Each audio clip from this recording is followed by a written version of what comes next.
우리 교회는 성경을 들어서 우리 사람들이 어떻게 영적으로 신앙생활, 그 신앙의 배경을 가지고 지혜롭게 살아야 할 것인지를 가르쳐주는 하나의 교육기관입니다. 영적인 교육기관입니다.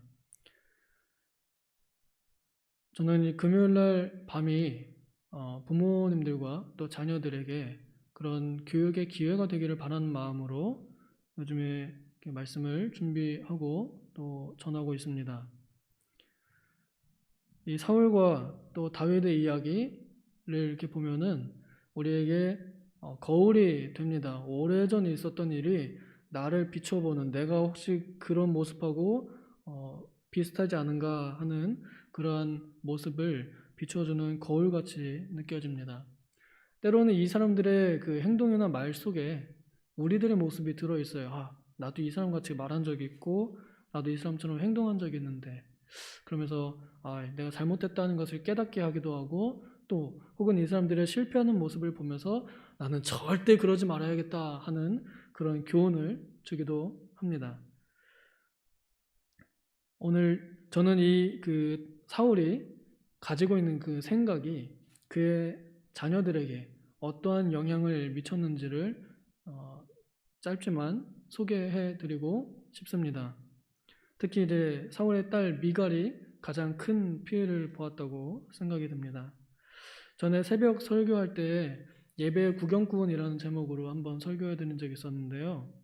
그때 이제 사울의 딸 미갈이 끝끝내 왕비였지만 자식 하나 없이 외롭게 남편 왕에게 다윗 왕에게도 사랑받지 못하고 그냥 홀로 이렇게 살다가 생명의 역사가 끊어진, 영적인 생명도 끊어진 그런 그 마무리를 이제 생각 보면서 와, 미갈이 왜 이렇게 살 수밖에 없었는가 하는 것을 오늘 조금 더 말씀을 드리고 싶습니다.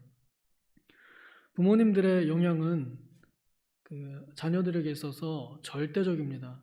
저는 굉장히 절대적이라고 생각합니다. 부모님들에게 좋은 습관이 있으면 그걸 자녀들이 그대로 또 따라가게 되기도 하고, 또 나쁜 습관이 있으면 또한 그것도 똑같이 이제 배웁니다.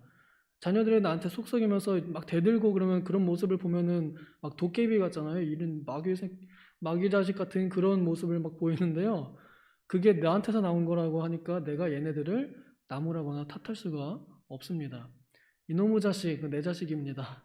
누가 너 같은 놈 낳았냐? 이런 말 할 수가 없으면 내가 낳았습니다. 누가 너한테 그런 식으로 가르쳤냐? 내가 가르쳤습니다. 우리 자녀들의 모습, 영적인 아버지로서, 교사로서 보이는 아이들의 모습도 마찬가지입니다. 애들이 예배 시간 태도가 안 좋고 뭐 기도 안 하고 그러는 거 다 제 탓이라고 생각하면서 그 아이들을 탓하지 않습니다. 또 기도 안 한다고 나무라지도 못하고요. 내가 더 기도 못한 탓이죠. 부모님들의 그 행동이나 말 이런 것들은 그냥 살아가는 그 가장 가까이서 살아가는 그 모습 자체가 자녀들에게 아주 크게 작용합니다. 그들의 인격을 만들어 갑니다. 그들에게 삶의 교훈을 주는 것이 바로 부모의 역할입니다. 사울은 외적으로 볼 때는 그렇게 아주 막 나쁜 사람이라 할 만한 그렇게 나쁜 사람까지는 아닐 수도 있어요. 이 사람이 어떻게 보면 인간적으로 평생에 했던 일들이 좀 자연스러운 것 혹은 당연한 것, 그냥 그렇게 될 수밖에 없었다고도 생각할 수 있는데, 그럼에도 불구하고 사울에게 분명하게 성경적인 잘못된 그런 사상이나 태도들 이런 것들이 몇 가지 기록이 되어 있습니다. 처음에 사울이 이스라엘의 초대 왕으로 등장할 때는 굉장히 좋은 사람으로 이렇게 소개되고 그려지고 있습니다. 아버지가 나귀 찾아오라고 이렇게 시키니까 어디 있는지도 모르는 나귀 찾으러 백방을 돌아다닙니다. 그러다가 너무 시간이 오래 가니까 내가 너무 늦으면 아버님이 오히려 나를 걱정하시겠구나 하는 그런 효심도 있었고, 또 자기 하인이 우리 선지자한테 가서 물어봅시다 라고 할 때 그 하인의 건의사항을 절대 무시하지 않고 오히려 그러면 선지자한테 가려면은 뭔가 이렇게 대가를 좀 빈손 들고 가긴 좀 그런데 뭐가 좀 드리면 좋을까 하는 그런 좋은 마음도 있었고, 또 사무엘 선지자를 만났을 때도 겸손하게, 그리고 밤새 그와 함께 여러 가지 국가에 대해서 또 신앙에 대해서 대화도 나누었던 그런 좋은 모습을 가지고 있었습니다. 또 그가 왕이 된 데에는 어떤 그런 인격이나 그런 것들이 좋아서는 아니에요. 하나님께서 그냥 수많은 사람들 중에서 사울을 선택했을 뿐입니다. 그에겐 공로가 없습니다. 그러나 그가 그 택함을 받았을 때, 처음에 제비뽑기에 딱 걸렸을 때 초대 왕으로 딱 뽑힌 그 영광스러운 순간에 그는 상자 뒤에, 괴짝 뒤에 숨어있는 겸손함을 보이기도 했습니다.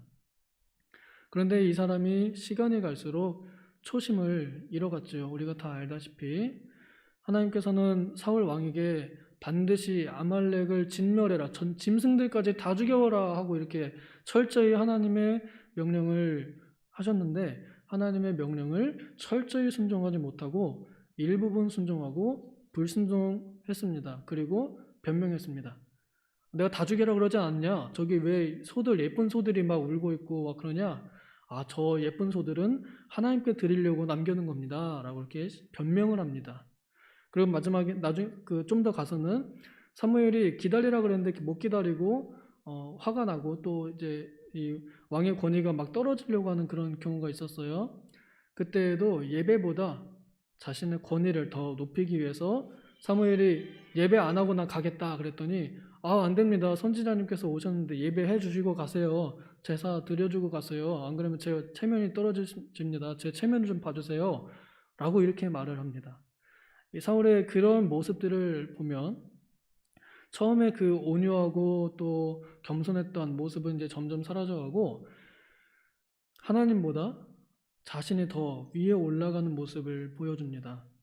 예배를 자신을 위해서 사용하는 모습이에요. 왕의 체면을 살리기 위해서 선지자에게 예배 좀 드려주고 가세요. 이런 말을 하거든요. 그런 것은 이제 점점 하나님보다 내가 더 우선이다라는 그런 이 우상 심리를 가지게 된 것입니다. 그 왕권이 사울에게 우상이 됩니다. 그 우상된 왕권이 결국 사울에게 미친 생각이 들어오게 합니다. 다윗이 골리앗을 이기고 들어왔을 때, 또 블레셋 전쟁을 이기고 많은 그 국가의 이익을 안겨다 주었을 때 사람들이 다윗을 매우 칭찬했습니다. 다윗은 만만이요 사울은 천천히로다 하는 말을 듣고 이제 거기서부터 점점 마음이 비뚤어집니다. 더 비뚤어집니다. 훨씬 더. 시간상에 많은 차이가 있지만요. 우리가 보통 그냥 하나님을 생각했으면 우리 나라가 하나님의 도우심으로 저 다윗이라는 사람이 쓰임받아서 잘 되고 있구나 이 정도까지 생각하고 다윗을 칭찬하기에 충분한 자리입니다. 그런데 다윗을 경계합니다. 저 사람이 이제 내 왕권을 침탈하겠구나 라고 이렇게 자신의 왕권이 뺏길까봐 자신의 왕권을 우상 삼고 자신의 왕권을 주인 삼고 그 왕권이 빼앗기지 않으려 다윗을 경계하고 이제 죽이기 시작합니다. 죽이려고 하기 시작합니다. 그 죽이려고 하는 계략 중에 하나가 오늘 등장한 본문의 내용, 결혼입니다. 결혼이라는 제도는 굉장히 좋은 제도이고 무척 하나님께서 기뻐하시는 그런 행사인데 그 제도를 지금 사람 죽이는 일에 쓰려고 하는 것입니다. 이 결혼이라는 것을 이때 당시에는 물론 시대적 배경도 있었겠지만 자기의 두 딸 메랍과 미갈을 다윗에게 아내로 주겠다라는 그런 조건을 걸면서 다윗을 죽이려고 하고 골탕 먹입니다. 처음에 사울이 먼저 큰딸 메랍이라는 여자를 다윗에게 아내로 주겠다 이렇게 약속을 했었다가 결혼식 거의 가까워 와서 아마 당일날이지 않을까 싶은데요. 정말 황당하게 결혼 준비 다 했는데 다른 남자한테 이제 시집 보내버렸습니다. 그 딸 메랍 입장에서도 어떻겠어요? 아빠가 나를 전쟁 영웅 다윗하고 결혼시키는구나 하고 이런 마음 가졌을 거 아니에요. 그런데 어느 날 갑자기 너 다윗하고 결혼하지 말고 저기 있는 아들이야라고 결혼해 하고 이렇게 그냥 딱 보내버린 거예요. 얼마나 갑작스럽고 놀랐겠어요. 그런데 그리고 또 다윗 입장에서도 얼마나 황당해요. 근데 말을 못합니다. 사울이 왕이고 자기는 아무것도 아니기 때문에. 근데 또 이제 사울에게 한 번에 또 좋은 기회가 옵니다. 우리 보면은 그 미갈이 다윗을 사랑하는 그 모습이 이제 등장하면서 미갈이 다윗을 사랑한다, 좋아한다는 소문이 막 들어요. 그 말을 듣고 사울이 기회다 이렇게 생각합니다. 무슨 기회냐? 다윗을 죽일 수 있는 기회다라고 이렇게 생각을 합니다. 그래서 말로는 겉으로는 내가 미갈이 다윗을 좋아하니까 다윗 너에게 내 둘째 딸 미갈을 아내로 줄게 라고 이렇게 약속을 하는 그런 장면입니다. 여기 오늘 읽은 본문에도 나타나지만 그에게 올무가 되게 하려고 블레셋 사람들에게 올무가 되게 해서 블레셋 사람들이 그를 낚아채가지고 죽여버리게 만드는 그런 도구로 삼겠다 하는 것이 분명하게 드러나 있습니다. 이 일을 겪는 다윗과 미갈 입장에서 굉장히 많은 상처를 받았을 것입니다. 물론 이제 다윗은 몰랐겠지만 사울이 이러려고 했는지 몰랐겠지만 나중에 이제 다 사회가 되고 나서도 죽이려고 암살단을 보내고요. 그리고 또 다윗이 도망갔을 때 그를 옹호했던 요나단에게 그 아들 요나단에게 욕합니다. 이 폐역 무도한 계집의 자식아라고 이렇게 욕합니다. 이거는 굉장한 욕이에요. 그 여자에 대한 엄청난 비방입니다. 그리고 그 여자는 바로 자기 아내예요. 자기 아내를 두고 자기 아들한테 이 나쁜 여편네의 자식놈아라고 이렇게 좀 순화해서 말하면 그런 뜻입니다. 뭐냐면 자기 아들에게 지금 자기 부인 요구를 하고 있는 거고 자기 아들에게 욕을 하고 있는 겁니다. 네가 그렇게 나쁜 생각을 해. 너는 엄마랑 똑같은 놈이야. 이런 말이에요. 너 엄마는 정말 나쁜 여잔데 네 엄마랑 너랑 똑같아. 이렇게 말하는 거랑 같은 그런 의미입니다. 그런 말을 듣는 요나는 마음도 얼마나 많이 상했겠어요. 이러한 사울의 인격으로 인해서 자녀들의 많은 상처를 받게 됩니다. 나중에 그 결과적으로 요나단은 그래도 믿음 있고 충성된 사람이라 못난 아버지 사울과 함께 전쟁터에 나가서 전사합니다. 그러나 살아남은 이 미갈은 아빠가 다윗 도망갔으니까 이제 이혼된 거 아니에요? 강제 이혼된 거고요. 그래서 그 미갈을 혼자 둘 수 없으니까 다른 남자한테 이렇게 시집도 보내버립니다. 그 남자를 미갈이 사랑했을까요? 자녀가 사랑하지 않는 남자에게 강제로 결혼시키면은 과연 그 딸이 행복할까요? 그렇게 이제 미갈은 어느 한 시골집에서 그저 버려진 삶을 이렇게 살게 됩니다. 그리고 나서 시간이 한참 흘러서 미갈이 다윗에게 다시 돌아오게 되죠. 그때 다윗을 바라본 미갈의 눈빛은 그 오래전 다윗을 사랑하던 결혼하던 당시의 그 눈빛과는 전혀 다른 눈빛이었습니다. 사랑하면 무슨 일을 하든지 예뻐 보이고 사랑스럽죠. 그 사람이 춤을 추든지 앉아있든지 그림을 그리든지 노래를 하든지 뭘 하든지 다 예뻐 보입니다. 그런데 다윗이 예배하는 모습을 보고 미갈이 아이고 저 꼬라지가 뭐냐, 저 왕인데 저 채통이 없다, 이런 식으로 자기 남편을 비난합니다. 속으로 생각할 뿐 아니라 말로도 남편에게 그렇게 직설적으로 쏘아붙입니다. 그 말을 듣고 다윗이 정내미가 뚝 떨어졌는지 이제 다시는 미갈하고 잠자리도 하지 않고 아이도 낳지 못한 그런 불행한 삶을 살게 되었습니다. 살다가 죽은 거죠. 미갈이 그렇게 불행하게. 저는 이 사울이 많은 잘못을 했겠죠. 많은 잘못을 하고 분석하면 더 여러 가지 항목을 꼽을 수 있겠지만 저는 세 가지 정도를 이렇게 소개해드리고 싶어요. 사울이 미갈에게, 딸들에게 또 아들들에게 뭘 잘못했을까? 하나는 자기 자녀들을 소유물로 생각했다는 것이고, 자기 자녀들을 존중하지 않았다는 것이고, 또 마지막으로는 신앙의 모범을 보이지 못했다는 것으로 소개를 해드리고 싶습니다. 사울은 자기 자녀들이 하나님께서 맡기신 기업이 아니라 자기의 이익을 따라서 써먹을 수 있는 하나의 카드였어요. 그냥 필요할 때 낼 수 있는 찬스 같은, 내 자녀를 이용해서 돈을 더 얻든지 혹은 다윗을 죽이는 기회를 얻는 그런 하나의 소유, 도구로 이렇게 생각했던 겁니다. 오늘날 우리 많은 부모님들이 착각하지 말아야 할 것은, 특히 믿는 부모들이 착각하지 말아야 할 것은, 우리에게 주어진 자녀들은 내 소유가 아니라는 교훈을 줍니다. 이는 시편 127편 3절에 분명히 하나님께서 자녀들은 맡기신 기업이라고 그렇게 표현하였습니다. 내 소유가 아닌 하나님께서 키워서 하나님께서 길러서 하나님의 일에 써먹을 하나의 기업이라는 겁니다. 이 아이를 통해서 하나님께서 뭔가 하시고자 하는 일이 분명히 있고 그 일은 훨씬 더 하나님의 영광을 드러낼 수 있는 일들이 많이 맡겨진 그런 꿈나무들인데 그걸 내 소유라고 생각할 때 나는 그 아이들의 싹을 깎아냅니다. 그 씨앗을 깎는 거죠. 호박씨가 이렇게 생겼잖아요. 못생겼다고 해서 별 모양으로 깎아서 심으면 호박이 나겠어요? 안 나겠어요? 안 나요. 내가 부모니까 내 호박씨 깎아가지고 별 모양으로 이렇게 만들어서 심으면 잘 날 거다라고 심으면 안 납니다. 우리의 자녀들은 하나님께서 모양 그대로 주신 그런 하나님의 씨앗들이에요.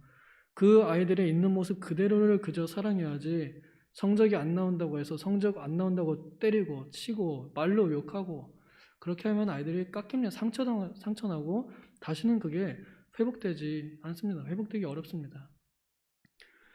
또한 자녀의 그 존중을 해줘야 합니다. 사울이 자기 딸 미갈이 다윗 자기에게는 정적이지만 그래도 자기 딸이 사랑하는 남자잖아요.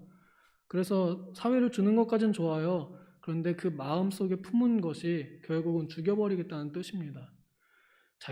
자기 딸이 사랑하는 남자를 죽여버리면 그거는 그 아빠는 딸에게 사랑받을 수 있을까요? 평생의 원수가 될 건데요.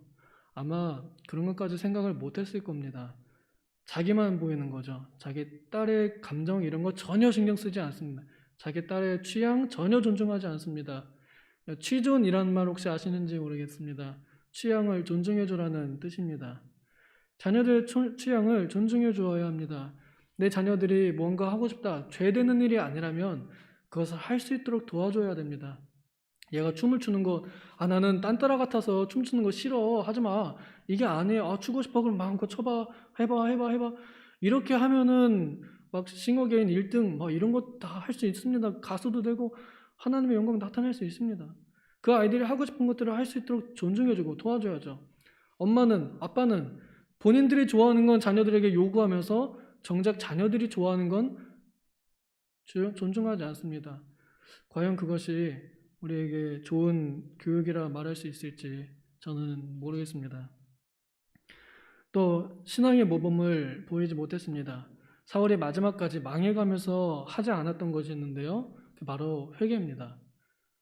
하나님께서 사울에게 응답도 하지 않고 또 그 선지자를 통해서도 제대로 하나님께서 대응해주지 않으셨는데 사울이 망한 결정적인 이유는 바로 회개하지 않았기 때문입니다. 다윗은 사울보다 더 큰 죄 지었어요. 아시다시피 그 남의 아내를 왕권을 이용해서 빼앗았고 또 그 남편을 몰래 전쟁터에 내보내서 죽였습니다. 그런 일을 해놓고도 뻔뻔했어요. 그런데 책망받았을 때 바로 즉시 엎드려서 하나님 잘못했습니다. 이렇게 하고 하나님께서 징계하실 때 그 아이를 치실 때 엄청나게 울면서 또한 회개합니다. 사울과 다윗의 차이는 회개했느냐 안 했느냐의 그 차이인데요.